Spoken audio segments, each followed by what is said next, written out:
বিয়ের আগে মা যখন কোনো কাজ করতে বলে। মা ডাকছিলে? তাড়াতাড়ি বলো। ও মা, নিজেই ডাকে আবার নিজেই চুপচাপ রান্না করো। কি হলো বলো? উফ, চুপ করে দাঁড়া তো। আমি অনেক কাজ আছে, আমি তাহলে চললাম। বলছি তো, দাঁড়া না। বলো। আমার একটু কাজ আছে, তুই একটু রান্নাটা করে নে তো। হ্যাঁ হ্যাঁ, রান্না? হ্যাঁ, রান্না, এতে অবাক হওয়ার কি আছে? ও ওসব আমার দ্বারা হবে না। কি হবে না মানে? অন্য কিছু থাকলে বলো। আচ্ছা ঠিক আছে, আমি দেখছি। তাহলে তুই চটপট লাউটা কেটে দে দেখি। লাও?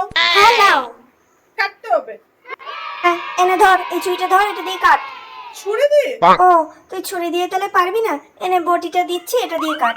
না না, ওই বটি বটি আমার দ্বারা হবে না। হলে তোমার দ্বারা কি হবে মা? আমাদের ওই বাথরুম নেল পলিশটা তা আমি কি নেল পলিশ পড়তে বলেছিলাম?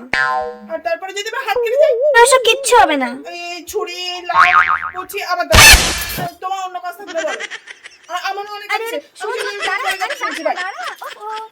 বিয়ের পরে শাশুড়ি মা যখন কোনো কাজ করতে বলে। হ্যাঁ মা বলুন। বলছিলাম তুমি লাউ কাটতে পারো? হ্যাঁ মা। ঠিক আছে, তাহলে চটপট লাউটা কেটে নাও। কি ভাবছো, না কাটতে জানলে বলে দাও, এখন আমি দেখে নিচ্ছি। হ্যাঁ মা, কাটতে পারি তো। তোমার আবার কোনো অসুবিধা নেই তো? না, আমার কোনো অসুবিধা নেই। আমি কেটে দিচ্ছি, আপনি যান, আমি এক্ষুনি করে দিচ্ছি। চাকু দিয়ে পারবে তো? হ্যাঁ মা। না পারলে বটি দিয়ে কাটো। আমি চাকু দিয়ে কেটে দিচ্ছি। সাবধানে কিন্তু। আচ্ছা, তাড়াতাড়ি করো।